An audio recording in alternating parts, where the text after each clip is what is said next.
Siku zote ukiwa na roho mbaya, furaha za watu zitakutesa sana. Na huji kupata furaha mpaka uache hiyo roho mbaya. Mijitu yenye roho mbaya siku zote mimi wanaifananisha na nyoka. Unajua nyoka, chuki ya nyoka kwa binadamu ni wivu tu wa kukosa miguu na si kitu kingine. Nyoka cha kwanza akung'ata akiwa mbali. Alafu pili, nyoka akikung'ata, si lengo lako kwamba eti atakukula nyama, hapana. Anakung'ata na kuachia sumu, anakimbia.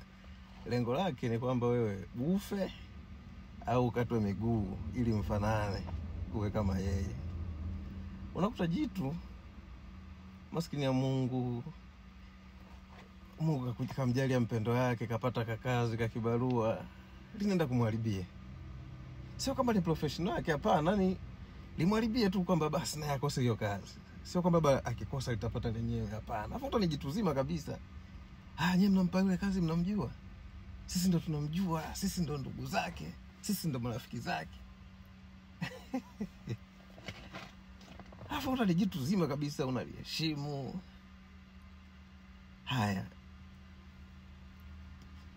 Unaota mtu labda maskini ya Mungu anataka kufunga ndoa, linaenda kuharibu. Shemeji, unajua wewe umjui vizuri yule. Hakufai jamani. Kwa nini hajamuona? Nianza kutoa historia za ajabu za uongo. Mara yule pale alishatoa mimba nyingi sana. Ametembea na wanaume kibao. Ana ukimwi, anatumia dawa. Sasa wewe ambaye utumii dawa, mbona uolewi? Wewe ambaye una historia nzuri, kwa nini uolewi wewe? Kwa roho inamuuma, anataka kumharibia. Wakianza kuongea kwako, utatembea wewe? Au unadhani kwamba hawajui ya kwako? Umetembea yani umezuru na kwa waganga, umemaliza waganga wote wengine mpaka umelala nao. Bado maisha yamekuchapa. Kwa mara yule mshirikina, kwa sababu umejaribu kumloga, umejaribu kumharibia, umeshindwa, unaanza kumuita mshirikina. Yaani unapiga watu majungu usiku na mchana.